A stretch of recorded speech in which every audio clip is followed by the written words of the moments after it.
Hey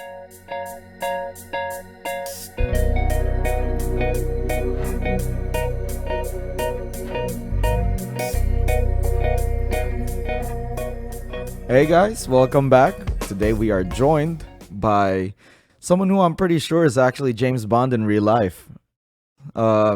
This guy started with automobiles, rides motorcycles, likes fast things. So rightfully so, he transitions into watches with a little bit of a military origin. A family history as well. Deep rooted. So I'm telling you, I'm pretty sure that the guy sitting next to us.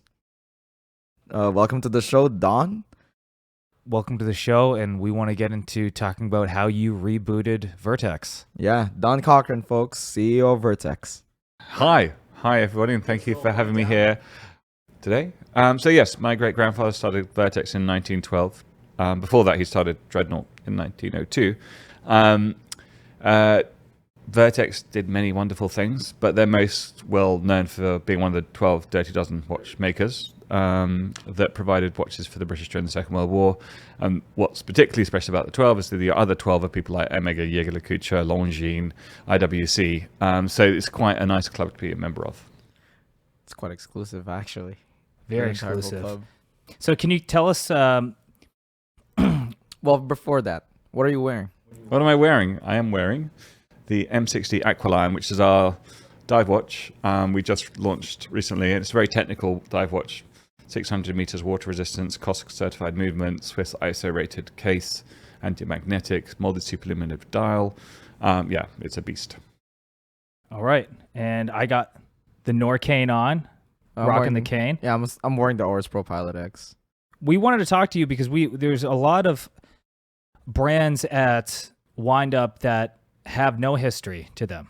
And you're one of the few that do. And I wanted to know, out of all of the brands there, out of all, even some of the heritage brands that are being rebooted, you know, Aquastar, Nevada, Yima, yeah. What would you say differentiates your experience and relationship from these other rival brands? Yeah, I mean, most of the heritage brands that are being restarted aren't being restarted by family members. So Claude Laz, my great-grandfather, it was then taken over by my grandfather, Henry, and then my uncle ran it till it closed in 1972 as the lease for our factory had come up and my grandfather wanted to retire. So I didn't start Vertex as a commercial thing. I started Vertex because my grandmother died and I was sad and I thought it was a nice way to keep her in my life, to bring back her father's watch company. And I think that's the difference. It's a very much a passion thing. And because we sell directly, we don't sell via retail. Every one of our Vertex owners I know and we have a relationship with, and that sort of community is super important to me. And can you only buy the watches in the London shop that you have? So you can buy them online or physically in London. Okay. But we ship all over the world. In fact, the US is probably over 50% of our market right now. Wow, that's surprising. Yeah, it's great. And the M100 was the... Yeah, that's the watch we started release, with, which was basically I wouldn't say a homage, but it took the DNA from the WWW, Second World War watches, really modernized it, but still keeping very true to its form. I think... If I do say so myself, it's the most kind of true to the original design of any of the recent modern homages of those watches. And so we launched that. It's a little bit controversial because the M100 you couldn't buy unless you were service personnel or a veteran. And the point of that was that it was created for the military originally, and I wanted for them to maintain ownership of it in some way. Well, I could tell you're all about military because when you're saying you're going to come over here, you're like 1730. I was like, okay, we had to look up 12, what military time was. What is this again? Yeah. But anyway, it's been lovely, and it's created this incredible community around the brand. Do you have waiting lists for the watches now? Yeah, it's cool. Just look at the M100. It's like impossible. It's like and I think that the most flattering thing for me is that if you look online and try and buy one secondhand, there aren't any for sale, and that just shows that our owners love their watches and they keep them, and that's so important to me, and it's the most flattering. It's kind of a litmus test to see is it getting to the right audience directly from you. Absolutely. How about the mono pusher? So mono pushers, I made for me. I love mono pushers. I love it. It was modeled after the... Yeah, again, it's another war watch we made. It's actually a watch that was commissioned, but we ended up not making. So end of the Second World War, we were commissioned to make it. We developed it with Lemania. And then after the war finished, because we were a British company, we were rationed to how many movements we could bring into the UK. So we actually moved to civilian watchmaking because we could make more money out of it than military. Lemania went on to make that watch, and they did pretty well out of it. But we have the same designs, so we basically took our design sketches and modernized it again, as we did with the M100, and created the MP45, which is doing great. And that's sort of coming to the end of its cycle now, so we've almost sold out of those as well. And the archives for all this, because the brand kind of got sold by a son-in-law of your great-grandfather, and then you had to buy it back, right? So where did all the archives come from? I mean, so basically it didn't really get sold, it just stopped. It just stopped. Okay. So 1970s were not a sexy time for the watch industry. The quartz crisis was happening. Watches were not a thing. Even Rolex were not a thing in the 70s. It was a very different time. So it just disappeared. And luckily for me, another company patented or trademarked Vertex. Basically, it's a company called Columbia Clothing, which is really? US clothing company. Yeah. They created their own Gore-Tex material called Vertex, and when they did that, they trademarked it for everything, including watches. So no one could make a Vertex watch, which was great. So when I tried to bring the company back, I contacted them and said, look, this is what I want to do. And Columbia Clothing is still a family company. So this is my family thing. You haven't made a watch. I'd really like to have it back so I can make some watches. And they were super cool about it. They just had to pay legal costs, which weren't dramatic, and got the trademark back. You got a good deal. Yeah. So we were actually looking to buy the name from you, actually. Now that we know we got it for so cheap, I think we can. Yeah, it's fine. Yeah. That's funny. Let's start bidding over 20 mil, and then we'll go from there. Hey. Is that in ringgit or the rupee or Malaysian 20? Bolivares. So actually, I want to ask you a question, not relating to watches. Yeah. All right. So, how was your time at Ogilvy and Mather? Ogilvy and Mather. Ogilvy and Mather. And what was the favorite ad you made? Okay, well, that's a good question. And Ogilvy and Mather was an amazing. It's basically an advertising agency. It's one of the biggest advertising agencies in the world, for people that don't know. David Ogilvy, who was the founder, was the man that invented the word brand for branding, advertising, and that sort of thing. So his book on branding was amazing. And it was a bit, when I started, it was a bit Mad Men. So when I first day there, I went to HR and I got a little bag with a book on advertising and a file of facts and a glass Ogilvy ashtray for my desk, because that's what you did in those days, which is fantastic. It was a real, and because it was a global agency, you worked on some incredible brands, from Guinness to IBM to BP and Shell and Bupa and all sorts of things. I mean, I think some of the Ford ads were my favorite. We did an amazingly funny Kentucky Fried Chicken campaign, which I really enjoyed, but I can't really go into why. But I think Shell, motorsport has been a big part of my life, and Shell were working with Ferrari even back then. We did an amazing ad where we basically had Michael Schumacher driving down a runway and an aircraft refueler, like a military, come down, I remember that. Refuel his Ferrari. And obviously, they didn't do that. They just flew over each other. But in the ad, it looked like a refueling pipe had come out of the plane, gone into the thing, and that was pretty amazing. That's badass. So actually, I was gonna roll it over into F1 because I know that you worked the '97 Spanish GP. Yeah. And so I was curious, is that tying in? Well, that was the start of my Grand Prix life. So when I was at Ogilvy working on these ads, I had a friend who was working in Formula One for Formula One management, Ben Eccleston's company, and they said we needed some help on the Spanish Grand Prix. And I was like, sure, that sounds like fun. And I did that Grand Prix, and after that Grand Prix, they said, actually, do you mind doing the rest of the season? So then I was still working at Ogilvy, and I was taking a holiday. So most of the races, you'd travel on a Thursday, you'd work Friday, Saturday, and fly back Sunday night. So I only had to take one day off every other week, which was fine. So I just did that for the rest of the season. And then I ended up working for F1 for another 6 years afterwards. You think that working in the automotive industry, when you took back Vertex, do you think it made influences? I think it gave me a lot of contacts. So a lot of the people I'd worked with they had gravity within the media industry. So they were working either in, they were car reviewers for GQ or for the Times or for something else. And so it helped get me to the right people. Oh, That's interesting. Yeah, I always found it so fascinating that you transitioned back into watches. I guess. Yeah. It's coming home. It was Right. totally not on purpose, and I've known about Vertex all my life, obviously, and I never intended or even romanticized about it. Yeah. You know, so it was literally, my granny died, I was sitting at work, I was feeling really sad, and it was like an epiphany. It was like, if I do this, it allows me to do something cathartic, feel better about it. Yeah, because I remember. So I did do some research on you, did some due diligence, and I remember reading that. Yeah, what started it was you visiting your grandparents, and then grandpa showing you Yeah, watches. watches. Building watches and drawing watches. When you're a kid, drawing a watch is really easy. It's a round circle. You can do it. And Unless you're Brew, then it's a square. Something. John only knows how to make watches in squares, and because like he said, when he was a kid, there was like 3 channels. Yeah, absolutely. No, there wasn't a lot to do. I mean, you people of today, you have no idea what it feels like to be bored. We were bored so much of the time, so you did whatever you could to entertain yourself. The fact that you actually read books for fun. I mean, I still do that. Calm down. Here's something that we are curious on, because we know that you're a James Bond guy. Like, yes, a little. Who do you think should be the next James Bond?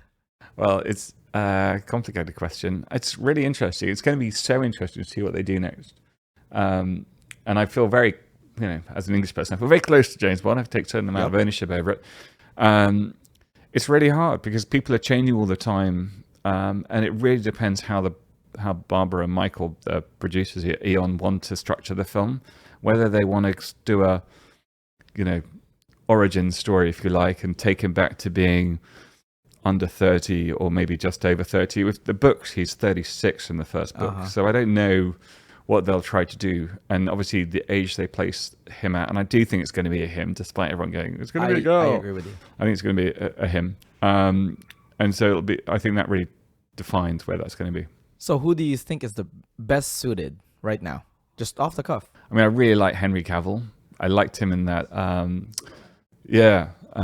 And he's done a couple of spy things. And I like his humor, and I think he's got a good look I for can it. kind of see it. Tom Hardy? How about Tom Hardy? Yeah, I think Tom Hardy's great, but he's a bit too rough in a way. Really? But he'll punch Kind of a me when loose I say cannon. that. So I hope he's not listening. Tom, I'm sorry. I think you're amazing. And yeah, you do it. Because, so your work in the Aston 177 Yeah. and the V12 Zagato is like, I was like wanting to see about the James Bond bit. Yeah. Because, hey, you were fairly close to James Bond. Yeah. So I mean, I had a spell working at Aston Martin. I was in charge of the 177 project and the Vito Zagato project. But on the side of it, I had access to the James Bond collection. So all the cars they had, and they don't actually own that many. They don't have the DB5, for instance. They don't have a bunch. They do now because they made them since then. But at the time, they didn't have the DB5. But they had the V8 from The Living Daylights, and they had all the cars from Casino Royale and from Quantum. So I got to drive the original DBS, the prototype DBS, which was made for the film, which behind the seats, it's got Daniel Craig's name, like behind the seats. That's it's sick. so cool. And I had to deliver it to a thing we were doing. And I got the truck to drop it off a couple of blocks away from the thing. And then I drove it there myself. And it didn't have a stereo. It's not a proper car. But I had my headphones in and I was listening to the Bond theme tune that was driving down the track. God! I hope you clipped that on a video. I felt like a god. It was amazing. That is one thing that, like, honestly, if you ever sat in that, dude, I was gonna ask you, like, man, like one of the things, because I'm a big James Bond fan, and I was gonna ask you, like, oh, did you get to fucking drive the car? Yeah. I know, Shit, it's amazing. dude. And You- it's you just have yeah. lived- I know, it's incredible. I mean, those are the moments. Life is about moments. It's not about money. It's not about stuff. It's about moments. And that is one of the best moments. You guys want to try to beat Omega into getting out of Bond so you can slap him on with a Vertex? Omega, I mean, the Bond, as you know, is a very commercial entity. And Yeah. Omega Swatchgate spend a lot of money. I mean, you get a Swatch Bond watch as well.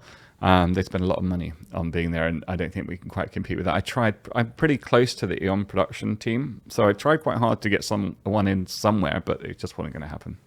So back to the car bit. You worked with Elon Musk. Yeah.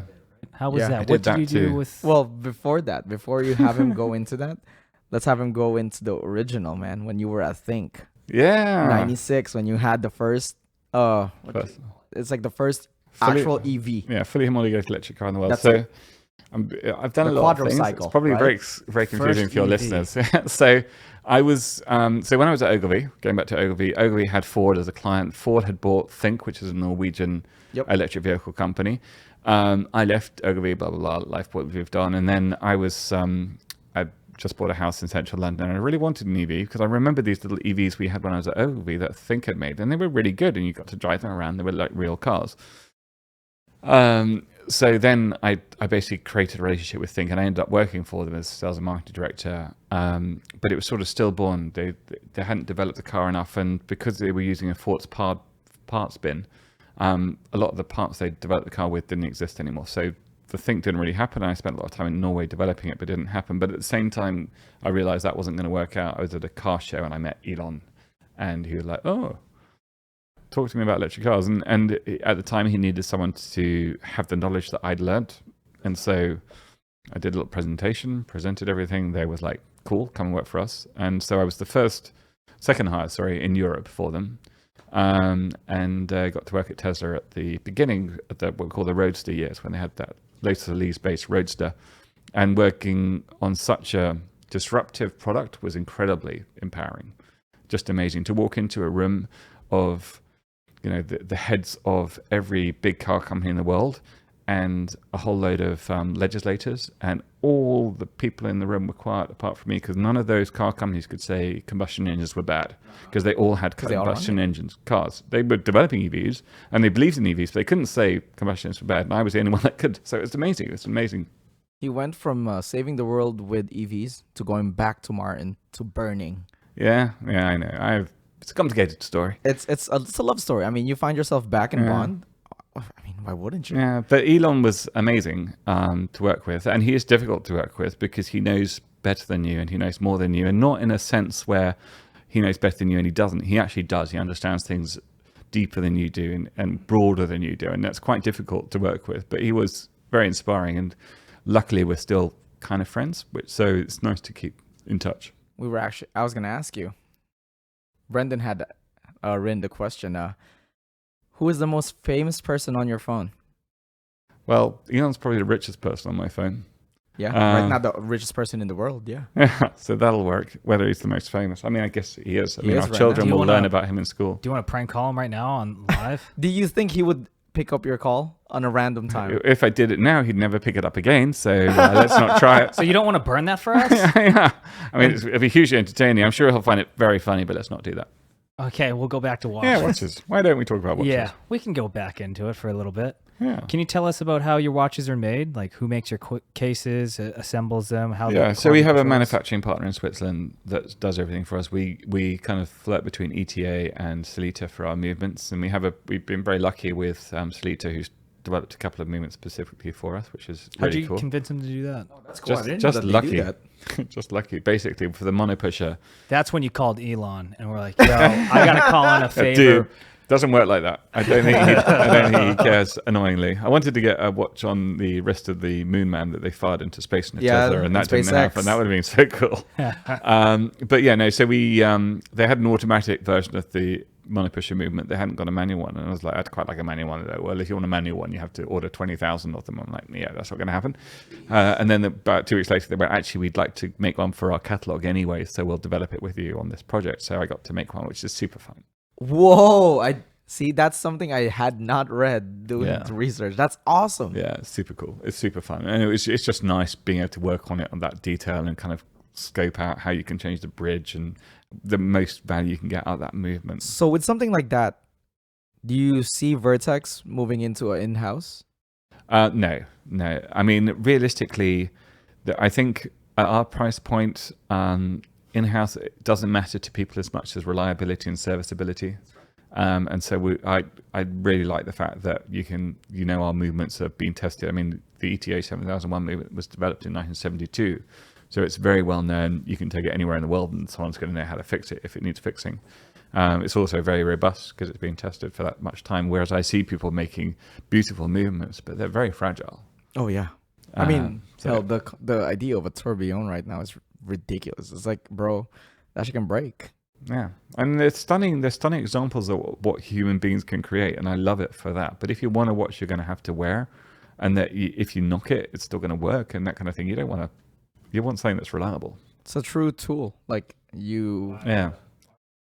Yeah, and our DNA is about purity of purpose, basically designed to do its job, and it wouldn't work. I mean, yes, we could design our movement, but most people that say they've got their own movement, it's a version of someone else's movement with their name on it, and they may produce some parts for it, or maybe all the parts for it, but it's still someone designed off of something. Yeah. That's a shout out to Tudor. Well, Tudor claims that they made the BO1 movement. It's Breitling's movement. Yeah. They just slapped a little thing. So can you tell us what other watches from the Vertex catalog would you like people to know about, or that you maybe want to kind of bring back? Well, there's a story. I mean, realistically, we made lots and lots of watches. Some with slightly complicated, but we weren't really complicated. You know, we made fairly straightforward watches. I think it's more about the time and what the time meant. It's more about a historical reference. And some of the stories really resonate, but they may not be commercially viable. I think, like the M60, we did make some dive watches, so the dial's very much taken from a dive watch we made in the 50s, but then everyone in the 50s pretty much made the same dive watch, and they all kind of look the same, so it's difficult to have any kind of ownership over that. There are things that we are missing, if you know what I mean, as a watch company. GMT, sports crane, there's certain things that, you know, dress watch that would fit into our scale, but for me it's much fully more skeletonized, double tourbillon, totally thing. That's because fully sapphire case. Military personnel love that shit. They love needed it. That. They love They it. couldn't love time it. it without it, you know. Yeah. Ridiculous. But at the same time, I don't want to be a historical brand completely, so I don't want to all be You don't about wanna referencing pigeonhole our yourself. past and that sort of thing, and I want to move forward, and you know, we'll see where it goes. Are you going to release a model and call it like The the Dreadnought. Dreadnought? Now, annoyingly, someone else owns that name. So the M60 Aquiline that I'm wearing now, the symbol on the back is the Aquiline, which was the logo for Dreadnought watches. And then the Dreadnought is Latin, and it means fear nothing, Dreadnought, fear nothing. So our serial numbers on the movement and on the case back start with FN, which is our little nod to fear nothing, Dreadnought. Okay, Yeah. Oh, that's cool. For that's- nothing. I like that. Today I learned Little another bit. one that I did not see on the internet. Oh, No, I not like quite. that. But no, I so like Relics, I mean, a lot of people don't know Relics was started in London. It started in 1912 as well. Started in Hatton Garden, just 2 doors down from Vertex. Oh, And then was bought by the Swiss and went out to Switzerland and became Relics and took over the world. Funny story about Hans Wilsdorf is he created all these different brand names, Yeah. and one of them was Omegra, which was supposed to like be a spin off of Omega. Yeah. So he was kind of like trying to do a knockoff. I don't know. Just thought I'd throw that Yeah, out that's there. cool. Random fun fact. on your Twitter, in January 11, 2010, you ate at Yo Sushi. How was that meal, and would you ever go back? I love Yo Sushi. What was the exact quote? It was at Yo Sushi, yummy. Let's talk about it. January 11, 2010. I have Don. no regrets, and I love sushi. And Yo Sushi has got a place in the world. And back then, it really did have a place in the world, and it was quite unique and special and that sort of thing. So you would eat there again? Yeah, I would eat there again. Although most of them are closed down, so it'd be kind of hard. Yeah, I know. We could reboot it. But if you yeah, go on a you have Monday, lot of everything's half experience. price, so you should go on a Monday. It's really good value. half price sushi, guys, on Mondays. That's Yo Sushi. That's the leftovers from the week The before. week before. So, I don't know. You want to end it with like maybe one or two more questions? Hey, I like just having Don here. Yeah. Okay. Let's just keep him here for like 3 more hours. Tito, let's get some more beers. Just kidding. Just pound some. What is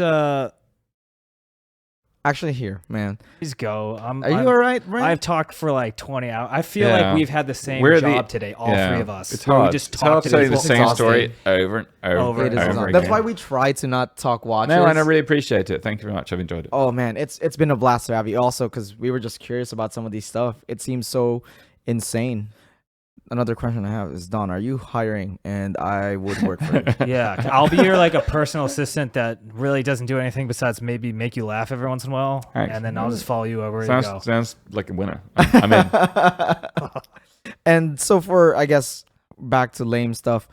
As far as watches go, what's your other collection? Like, what other watches do you have in your Yeah, collection? I mean, to be honest, one of the saddest things about running a watch company, and some people manage to do this, but I haven't found a way of doing it, is that I can't buy the watches now because I can't be wearing someone else's watch because people are like, tell me about your watch company. Like, well, I'm not wearing one now. And you're wearing like... And that- why that's don't not- you have your own brand on? Yeah, and so I can't do that anymore. There's lots of watches I love and I'd love to own, but I can't have them. So that's what it is. I've got a few watches I still own from my pre-Vertex days, which just sit in a case in my room. Besides the Vertex Dirty Dozen, do you have any of the others? Yeah, I've got all of them. Of course he does.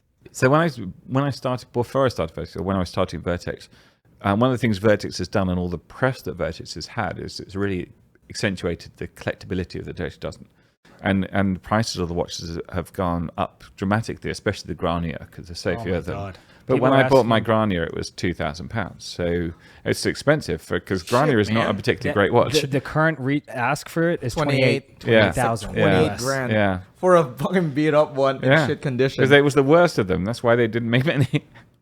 What But are, it's a what are rarity. the other ones that you think haven't been, that are like low production, that haven't really reached its full? What, from the Dirty Dozen or from From the watches Dirty Dozen. Well, I mean, to be honest, the Jaeger LeCoultre is the best one. It's the nicest watch. It's It's the nicest beautiful. movement. It's the nicest case. Great hands. Lovely dial. So that's my favorite by far. You know, I think all the rest are kind of, I mean, they're not, Omega's a bit better and IWC's a bit better. But after that, I think they're all sort of on a par. I mean, some of them are all pretty much identical. So The spec was there for yeah, a reason. So absolutely.